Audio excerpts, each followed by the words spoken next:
사랑하는 여러분, 주님의 은혜와 평강이 삶에 함께 하시기를 바라고 축복합니다. 오늘 말씀은 요한계시록 21장 22절에서 27절입니다.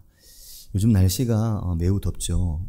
그러다 보면은 기력이 또 떨어지고 또 몸이 매우 가라앉을 수 있기 때문에 건강 관리를 잘 하시기를 바랍니다.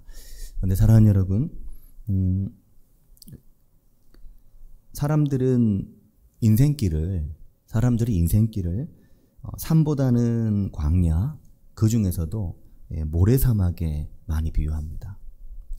내가 광야에 있다, 이렇게 종종 말하는데 내가 산속에 있다, 이렇게는 잘 말하지 않습니다. 또 광야 중에서도 많은 이들은 내가 모래사막 한가운데 있다, 이렇게 이야기하는 이들이 많습니다.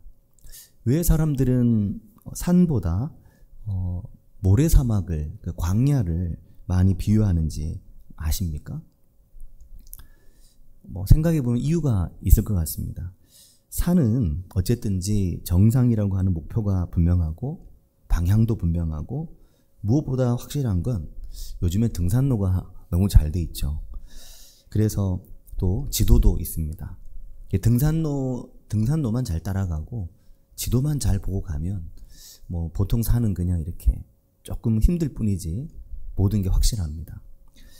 그 산길을 벗어나면 이제 좀 특히 이제 지리산 같은 이런 산들은 위험할 수 있지만 대개의 산들은 그렇지가 않습니다. 근데 모래사막은 지도가 일단 큰 의미가 없습니다. 왜 지도가 의미가 없는지 아마 상상해 보시면 아실 수 있을 텐데, 지도가 무의미한 것이 큰 길이 나 있는 곳은 어떨지 모르지만 사실 그 큰 길조차도 하룻밤 거센 바람이 휘몰아치고 나면 그 모래 폭풍에 길이 사라져 버리는 거죠. 그러니까 길이 없어져 버리는 겁니다. 왜 사람들이 인생을 산에 비유하지 않고 광야, 그 중에도 척박한 모래사막에 비유하는가 하면 인생이 그렇게 가끔 길이 완전히 사라지기 때문입니다. 내 삶의 길이 그냥 갑자기 사라지는 거죠. 어제까지만 해도 이 길로 가면 된다고 생각했고, 어제까지만 해도 이렇게 가면 되겠다고 생각했는데 갑자기 길이 사라지는 겁니다. 그러면 이제 어디로 가야 될지 모르게 되죠. 산에서는 길을 잃는 일은 있어도 길이 사라지는 일은 없습니다. 산에서는 다시 지도를 잘 살펴보고 길을 찾으면 되는데, 광야의 모래사막은 그 길을 아예 종잡을 수가 없게 되는 겁니다. 사랑하는 여러분, 왜 하나님께서 이스라엘 백성을 산길이나 길이 분명한 왕의 대로 같은 가나안으로 가기 가장 좋은 길, 그런 길들을 아예 선택하지 않으시고, 도시 한가운데로 나온 좋은 길 아예 선택하지 않으시고, 굳이 그 먼 길을 광야로, 길이 없는 곳이거든요. 거기도 길이 있는 게 아니고 길이 없는 곳입니다. 길이 없는 곳을 가라면 가고 서라면 서고, 길이라고 찾아볼 수 없는 그 척박한 광야에 모래폭풍이 휘몰아칠 수도 있는 그쪽 길은 다 모래사막은 아니기 때문에 그런 길로 데려가셨을까? 지구상에서 가장 큰 사막 중에 하나인 사하라 사막처럼 광대한 사막에서는 모래바람에 길이 종종 사라진다고 합니다. 그래서 사하라 사막을 여행하거나 광야를 여행하는, 사막을 여행하는 사람들에게 절대적으로 중요한 건 무엇일 것 같습니까? 지도가 아니고 나침반입니다. 물론 지금은 이제 GPS가 워낙 잘 돼 있으니까 그 GPS가 나침반이거든요, 사실은. 최고의 나침반이죠, GPS가. 광야 사막에서는 나침반이 없이는, 그 GPS가 없이는 한 걸음도 앞으로 나아갈 수가 없는 겁니다. 사랑하는 여러분, 그렇게 앞을 알 수 없는 길, 어디로 가는지 종잡을 수 없는 길, 그래서 종종 아예 길이 완전히 사라지는 것 같은 인생의 길을 갔던 이들이 믿음의 선조들이었습니다. 그래서 아브라함에 대해 히브리서가 11장 8절 히브리서에서 뭐라고 말합니까? 믿음으로 아브라함은 부르심을 받았을 때, 하나님의 부르심을 받았을 때 순종하여 장래의 유업으로 받을 땅에, 장래에 내게 유업이 될 그 땅에 나아갈 때, 장래의 유업이죠. 장래 유업의 그 땅으로 나아갈 때 뭐라고 말합니까? 갈 바를 알지 못하고 갔다. 어디로 가야 될지 전혀 모르고 길 없는 길을 나침반 없이 하나님의 말씀이 나침반이 돼서 그 길을 간 것입니다. 믿음의 선조들도 앞길을 전혀 예측할 수 없는 인생의 길을 살고 그 길로 나아갔는데, 그러면 오늘 우리도 이런 인생의 길을 살아갈 때 우리에게 정말 필요한 것은 무엇이고 무엇을 의지해서 살아야 되겠습니까? 무엇이 우리의 삶에 꼭 필요하겠습니까? 바로 이럴 때 어쩌면 지금 그 인생의 길이 사라진 길을 가고 있는 분들도 이 자리에 계실 것입니다. 이럴 때 바로 우리에게 필요한 게 지도가 아니고 나침반인 거죠. 정방향만 가르쳐주는. 이렇게 하면 돼. 이게 의미가 별로 없는 겁니다. 그리고 정말 인생의 사막 한가운데 빠졌을 때 남들이 말하는 이렇게 하면 돼. 그게 도움이 되시던가요? 일정 부분 도움이 될 수 있지만 결정적 도움은 결국 못 됩니다. 지도는 산에서는 쓸 수 있지만 길이 사라지기도 하고 나타나기도 하는 사막의 모래폭풍 속에서는 지도는 사실 별로 의미가 없어집니다. 웬만해야 쓸 때가 있죠. 이거 웬만하지도 않으면 못 쓰는 거죠. 그간에 살아온 내 인생 경험이나 그간의 내 삶의 방향 설정마저도 때로 흔들리는 인생의 길을 걸어갈 때는 사람들이 모두 한 장씩 들고 여기로 가면 된다. 여기로 가면 돼. 내가 해보니까 이쪽이 더 좋더라고. 내가 가보니까 여기가 좋더라고. 다 소용이 없고 인생의 모래사막 한가운데 고립되고 갇혔을 때 정말 죽을 것 같고, 사도행전에서도 그걸 봅니다. 바울 사도가 로마로 갈 때 그 풍랑을 만나 배가 좌초됐을 때 여러 날 동안 해도 달도 아무것도 볼 수 없었어요. 그래서 구원의 여망마저 사라졌을 때 그에게 오직 방향은 그를 찾아오신 하나님의 말씀이었거든요. 요한계시록이 다 끝나가잖아요. 내일 이제 월요일 날 요한계시록이 끝납니다. 요한계시록을 우리가 22장까지 이제 오늘 22장, 오늘도 22장의 중간 부분 읽는데 오늘 말씀이죠. 22장. 화요일부터는 스가랴서인데 요한계시록을 어떻게 읽으셨습니까? 이번에 요한계시록을 읽으면서 저는 하나님의 설계가 참 오묘하시다 많이 느꼈습니다. 하나님의 설계하심은 오묘하죠. 왜냐하면 이게 성경은 오래전에 쓰여진 책인데 이 하나님 말씀이 오늘 한 인생의 생애주기를 살아가는 우리의 삶을 포괄할 만큼 하나님께서 우리에게 말씀을 하시는 거죠. 창세기부터 요한계시록까지 다 그렇지만 요한계시록은 당연히 사람이 그렇게 한 게 아닌 게 분명하지만 하나님께서 이 말씀 안에 아주 촘촘한 얼개를 넣어두셨음을 느끼게 합니다. 그래서 사랑하는 여러분, 우리가 말씀을 읽을 때 그래서 어떻게 해야 되냐면 말씀 속에서 만난 어떤 단어들 그것을 기억하고 거기 익숙해지는 게 되게 중요합니다. 왜냐하면 말씀 안에 촘촘한 얼개가 있기 때문에 그 얼개는 심지어 이 말씀이 기록된 지 2000년, 3000년이 지난 지금을 살아가는 나의 생애의 주기에도 그 얼개는 영향을 끼치기 때문에 하나님의 말씀을 주의 깊게 보고 그 속에서 어떤 단어들을 기억하고 새기는 게 매우 중요합니다. 요한계시록 이번에 읽으면서 제가 주목하게 된 단어는 성도님들은 어떤 것이었나요? 저는 어떤 걸 주목하게 됐냐면 이기는 이라는 말입니다. 이기는. 안타깝게도 나는 늘 실패하고 나는 늘 실패하며 살아왔고 실패하며 지금도 살아갈 때가 너무나 많은데 요한계시록 읽으면은 너무나 많이 이기라는 말이 나오는 겁니다. 어떻게 이겨? 나 계속 지며 살았는데, 나 계속 패배하며 살았는데, 나 계속 무너지며 살았는데 어떻게 이기라는 게 도대체? 근데 읽다 보면 이길 수 있을 것 같은 마음도 들고 또 이긴 것 같기도 하고 나는 패배했는데 막 이긴 것 같은 생각도 막 들 만큼 이기라는 말이 계속 나오거든요.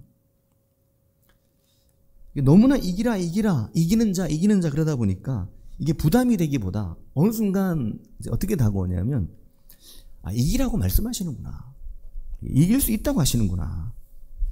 그래서 사랑하는 여러분, 하나님은 꼭 이기라는 말씀을 하시기 위해서 두 가지를 말씀하시는 거죠. 이게 참 중요하다는 생각을 하게 됐습니다. 꼭 이겨라. 이기기 위해 두 가지. 하나는 요한계시록 시작하면서 계속 말씀드렸던 하나님의 위로와 소망입니다. 격려이시죠. 내가 너와 함께한다. 나의 장막이 너희와 함께 있다. 내가 너의 기도를 다 듣고 있다. 내가 너의 기도를 다시 너에게로 돌려보낼 것이다. 내가 이 세상을 향한 나의 심판의 속도를 조절하고 있다. 내가 사랑하는 자들 다 찾을 때까지 내가 기다린다. 이런 말씀들을 보면서 고난과 박해 중에 있는 교회를 위로하시는 하나님을 우리가 보게 되죠. 또 하나가 있습니다. 하나님은 단지 위로만을 하시는 게 아닙니다. 이 이기라는 말씀, 이겨야 한다는 말씀은 이런 것이죠. 어디서 떨어졌는지 생각해라. 회개해라. 회개하고 너의 처음 행위를 가져라. 네가 처음에 누구였는지 기억해라. 죽도록 충성해라. 너의 가진 것을 굳게 붙들어라. 열심을 내라. 회개를 해라. 이게 하나님의 위로입니다. 그러니까 위로를 막연하게 생각하면 그냥 위로하시나 봐. 나를 그냥 받아주시나 봐. 다 기다려주시나 봐. 그건 사실 위로가 아닙니다.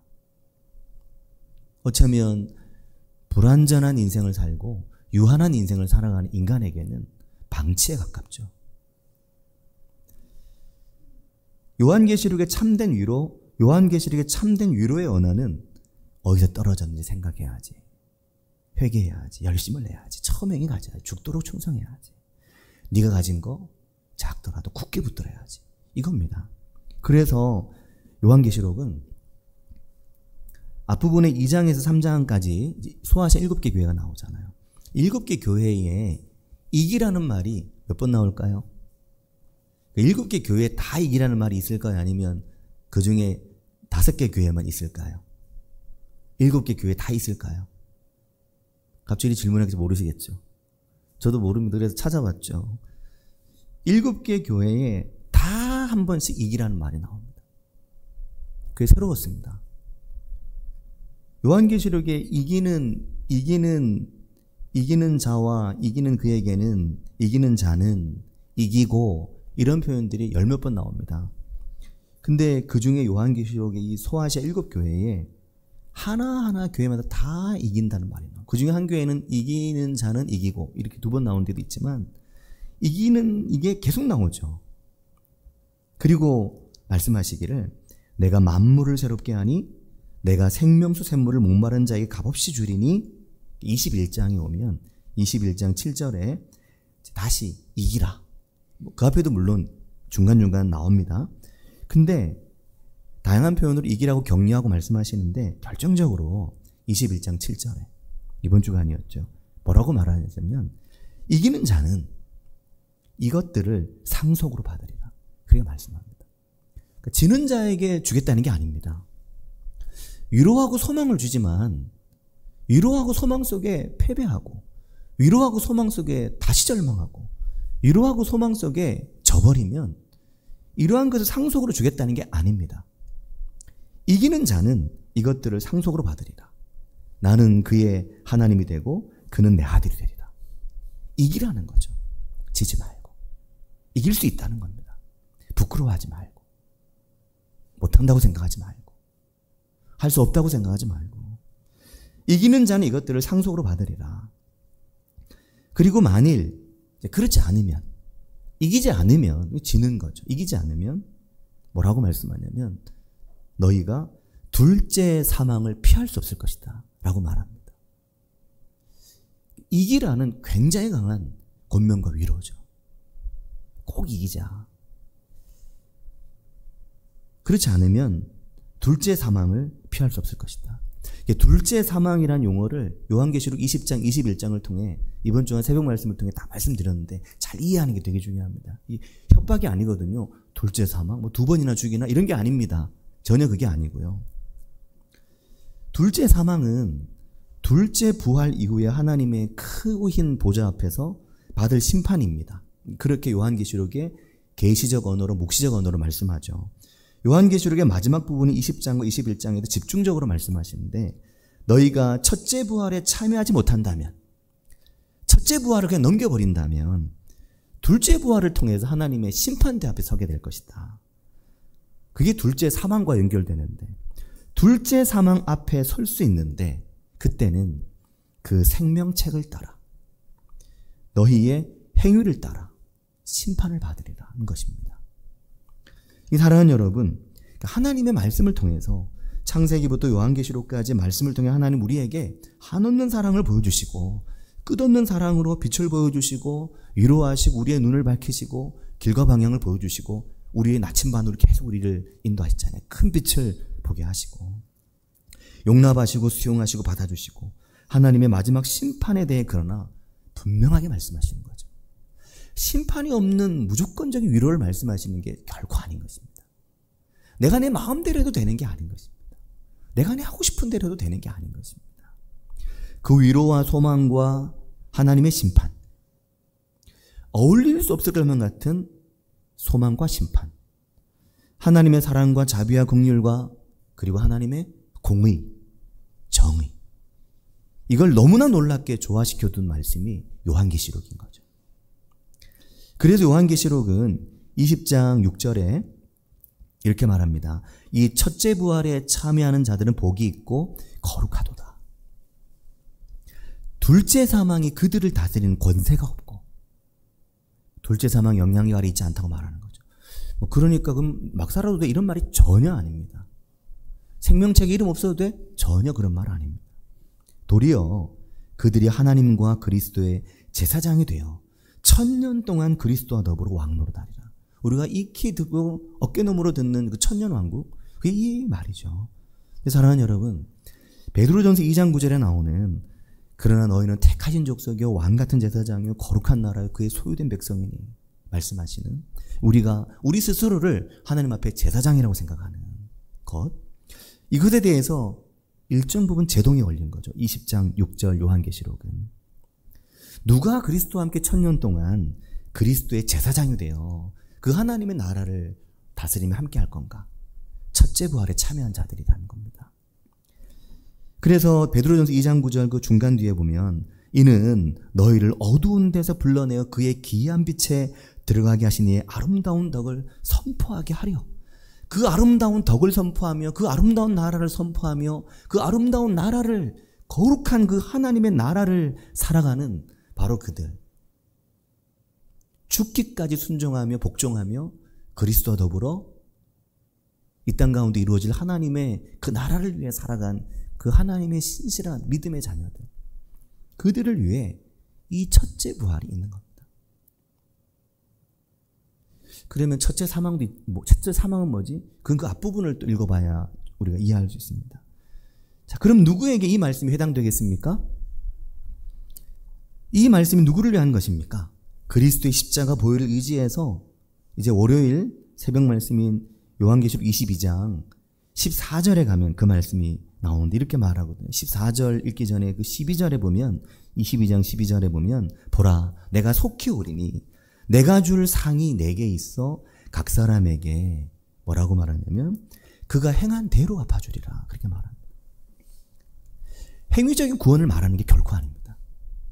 그 믿음의 선한 싸움, 그 믿음의 선한 길, 그리스도의 십자가 보혈로 새로워진 인생이 어떻게 살아갔는지 때로 실패하고 때로 넘어지기도 해도 그 믿음 붙들고 달려가는 그 믿음의 싸움의 길, 그 길을 말하거든요. 그래서 그것을 잘 표현한 게 22장 14절인데 자기 두루마기를 빠는 자들은 복이 있어요. 두루마기라고 말했지만 자기 옷이죠. 그 세마포 옷. 앞에서도 요한계시록에 나왔습니다. 그리스도의 보혈로 그 옷을 깨끗하게 빤 자들, 그리스도의 십자가 보혈로 그 핏방울로 그 방울방울 떨어진 그리스도의 십자가의 보혈로 그 흘리신 보혈로 자기 옷을 빠는 것을 말하는 거죠. 근데 이러한 개념은 시내산에 이스라엘 백성이 도착했을 때 거기서도 처음 한 일이 출애굽기 19장 10절을 보면 옷을 빨고 거룩한 산에 모세와 장로들이 올라갈 때 그 온 백성이 옷을 빨고 하나님의 임재, 하나님과의 만남을 준비했거든요. 그리고 22장 14절 요한계시록 그 뒤에 보면 자기 두루마기를 빠는 자는 복이 있으니 그 뒤에 이는 그들이 생명나무에 나아가며 문들을 통하여 성에 들어갈 권세를 받으려 함이로다. 이렇게 말합니다. 그리스도의 십자가의 보혈로 자기를 깨끗하게 빨고 그 십자가의 영광 앞에 그 하나님의 거룩한 생명나무에 그 거룩한 성으로 나아가는 권세를 받으려 한다. 오라, 듣는 자도 오라, 목마른 자도 오라, 값없이 와서 생명수를 받으라. 그렇게 말합니다. 22장 17절이거든요. 오라, 듣는 자도 오라, 목마른 자도 오라, 값없이 와서 생명수를 받으라. 이 생명수가 값이 없다고 말하죠. 공짜라고. 이 생명수를 받으라고 말합니다. 중요한 것은 이것을 여기 내게로 와서 받으라는 겁니다. 이 생명의 물을 받으라는 거죠. 내게. 내 물로. 내 생명으로 받으라. 그래서 그 생명의 물을 먹고 그 보혈의 피로 자신을 씻고 그 생명의 물의 길로 가라고 말하는 겁니다. 그냥 내 마음대로 살지 말고 내 마음대로 하지 말고 그 보혈의 은혜를 이 피에 젖은 말씀을 와서 받고 그 말씀의 길로 행하라. 누구든지 누구나 원하면 받을 수 있는데 누구든지 아무리 더러운 자도 아무리 죄 중에 있는 자도 누구든지 원하면 받을 수 있다. 값없이 받을 수 있다. 하지만 받으라는 겁니다. 받은 척 하지 말고 그냥 있는 척 하지 말고 십자가의 보혈에 젖은 척 하지 말고 아는 척 하지 말고 그 생명의 이 생명수를 받으라는 거죠. 그래서 사랑하는 성도 여러분, 성경을 읽을 때 그냥 아무데나 드문드문 읽으면 볼 때 정말 소용없는 것 같아요. 여기를 22장 17절만 딱 떼어내어서 우리가 이해하면 값없이 공짜야? 공짜예요. 누구나 받을 수 있습니다. 그냥 믿기만 하면 돼요. 믿고 사는 건 알아서 하세요. 마음대로 살아도 됩니다. 그렇게 교회가 선포하면 안 되는 거죠. 하나님의 말씀은 우리에게 절망과 죽음과 탄식 속에서도 빛이 보이지 않는 사막의 한가운데서도 인생의 길이 사라진 길에서도 우리에게 오셔서 길이고 빛이고 생명이신 주님을 만나게 하시고 인도하시지만 그 거룩한 생명의 물을 정말 마셔라. 이게 말씀하는 겁니다. 그래서 복음서에 이런 말씀이 있죠. 예수님께서 말씀하시는데 누가복음 17장, 마태복음 24장에도 나오는데 둘이 한 자리에 누워서 함께 잠을 자다가 한 사람은 데려감을 얻고 한 사람은 버려둠을 당한다는 거죠. 이게 뭘 말하냐면 잘못 이해하면 두 사람이 함께 자는데 한 사람 예수 믿는 사람이 한 사람 안 믿는 사람이었구나. 한 사람만 가는구나. 안 믿는 사람 안 가고. 그러니까 당신 나 예수 믿을 때 잘 믿어. 같이 믿어야 둘 다 구원받는 거야 어느 날. 이 말이 결코 아닌 겁니다. 이런 말처럼 부흥회 하면서 말했던 때가 있었습니다. 그런 말들이 한국교회를 병들게 했죠. 예수 믿는다고 하나님 안다고 함께 누워있지만 한 자리 한 이불도 같이 자도 그 중에 누군가는 그 생명의 물을 마시고 그 생명의 선한 싸움을 위해 달려가는 하나님 데려가시는 거죠. 첫째 부활을 말하는 거예요. 그렇지 않으면 남는 거죠. 요한계시록 구조로 볼 때는 그는 둘째 부활, 둘째 사망을 감당해야 됩니다. 함께 일을 하다가도 함께 맷돌을 갈다가도 한 사람 가고 한 사람은 남는다. 누가 예수를 믿는다고 말했느냐 말하지 않느냐 그 얘기하는 게 아닙니다. 주님께서 말씀하셨습니다. 그래서 뭐라고 하셨냐면 깨어있으라는 거죠. 깨어있으라.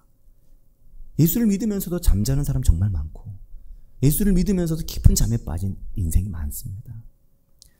그 깨어있음이 그 경성함이 그 복음과 말씀을 위해서 그 말씀의 길로 행하고 말씀 안에서 살고 복음과 교회를 위해 하나님의 나라를 위해 순교의 각오로 살아간다면 그리고 마침내 네가 이긴다면 너의 그 삶과 죽음이 영광스러운 첫째 부활로 이어질 것이다.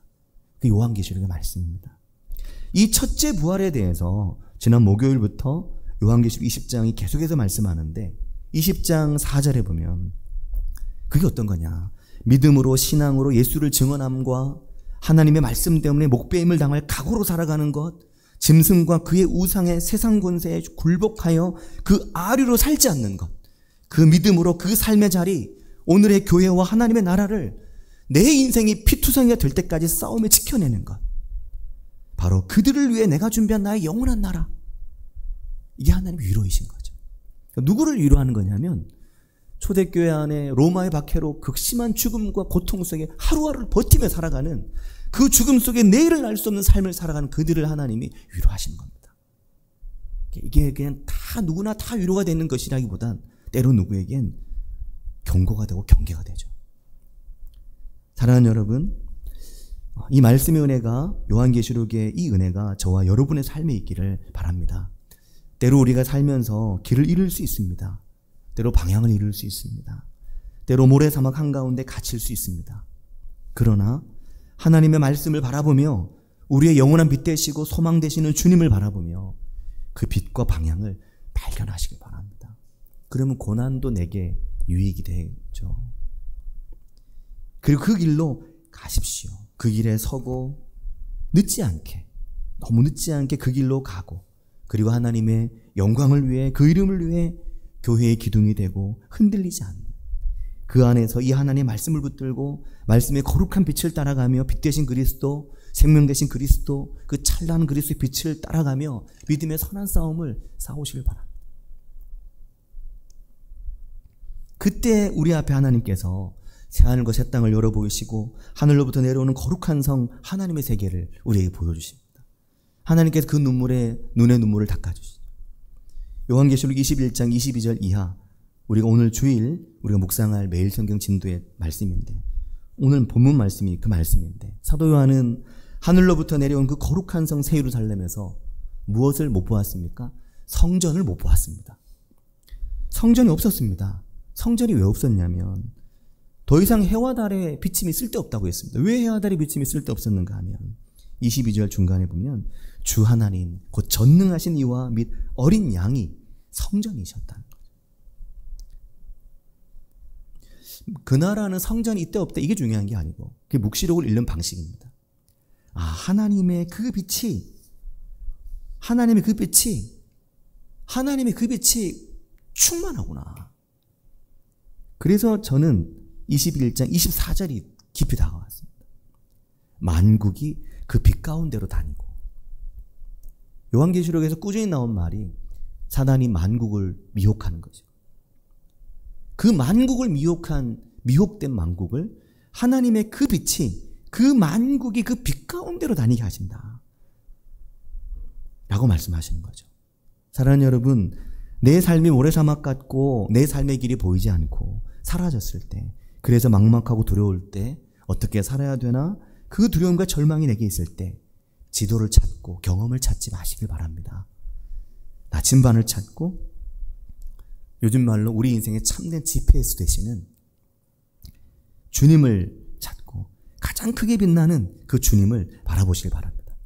아무리 모래폭풍이 몰아쳐도, 그래서 길이 사라져도 그 변화의 사막을 지나고 나면, 지금 막 변화의 사막을 지나든지 변화의 사막을 지났든지 그 변화의 사막을 지나고 나면 전혀 새로운 게 나타나죠.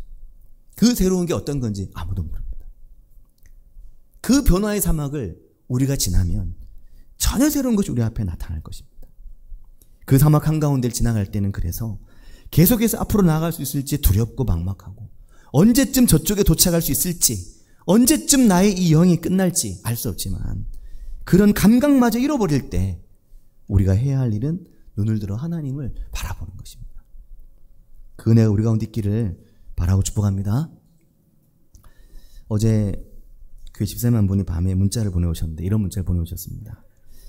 예전 같으면 꿈도 못 꿀 일인데, 예전에는 하루하루 살아가는 게 전쟁 같아서 그런 생각도 해보지 못하고 그냥 바쁘게 살기만 했는데, 요즘에 약간 내게 여유가 생겨서 요즘은 가끔 형제들에게 그 받기만 했던 사랑을 내 딴에는 덤을 얹어서 베푼다고 형제들 한 번씩 만나가지고 밥도 사고 막 이렇게 하나 봐요.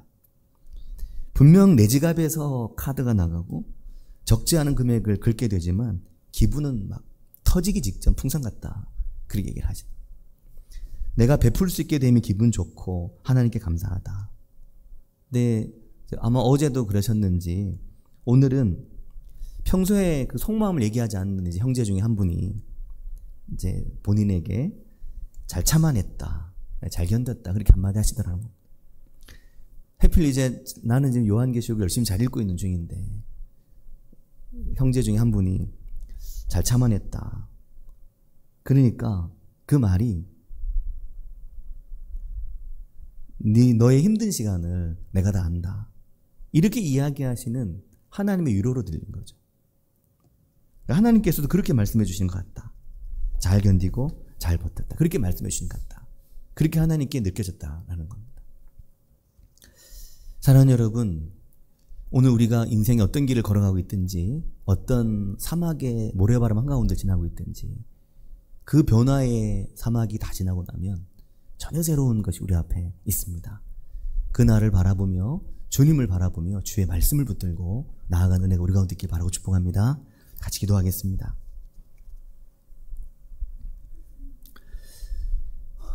이제 함께 기도하실 때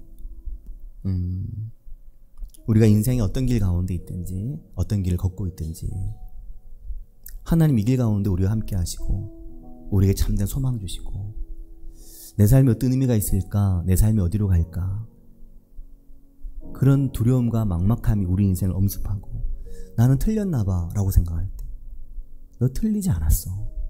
너 끝나지 않았어. 이 모래 사막이 지나야 이제 시작이야. 너 이제 시작하는 거야. 너 이제 시작하는 거야. 끝나지 않았어. 끝이 아니야.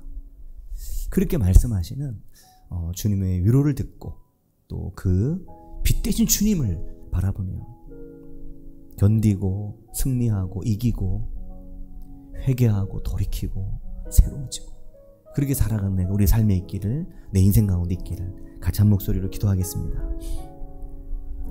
하나님 아버지, 하나님 감사합니다. 주님, 오늘 우리를 향해 너 끝이 아니야. 너 끝나지 않았어. 너 이제 시작이야. 절망하지 마. 낭망하지 마.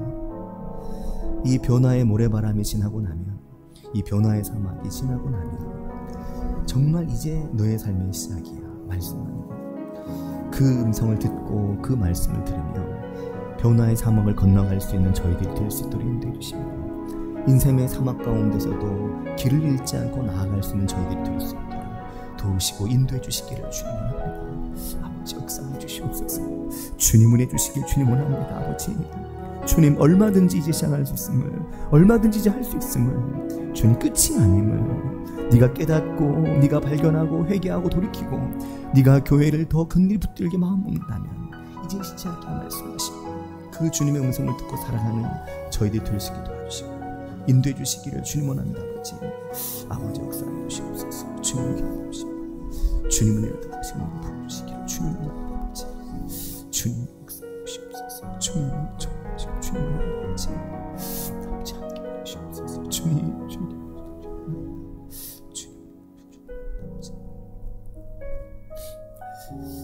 하나님 아버지, 은혜와 사랑을 감사드립니다. 결코 끝이 아니다.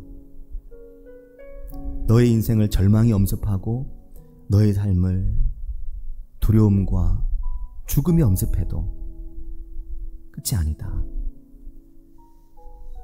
잘 생각해보라. 어디서 떨어졌는지 회개하고 너의 처음행을 가지고 죽도록 충성하고 너의 가진 것을 굳게 붙들어서 달려가자 말씀하시는 그 주님의 음성을 듣고 우리 자신을 하나님께 온전히 내어드리며 값없이 주시는 그 생명의 물을 마시며 그 영생하시는 주님 앞에 나아갈 수 있는, 달려갈 수 있는, 그래서 둘째 사망의 권세에 영향받지 않는 첫째 부활에 이르는 그 하나님의 은혜의 사람들, 믿음의 사람들, 소아시아 7교회를 향한 주님의 마음을 온전히 마음으로 받고 삶으로 받는 그리스도인으로 성도로 살아가는 저희들이 될 수 있도록 하나님 아버지, 저희를 인도해 주시기를 주님 원합니다.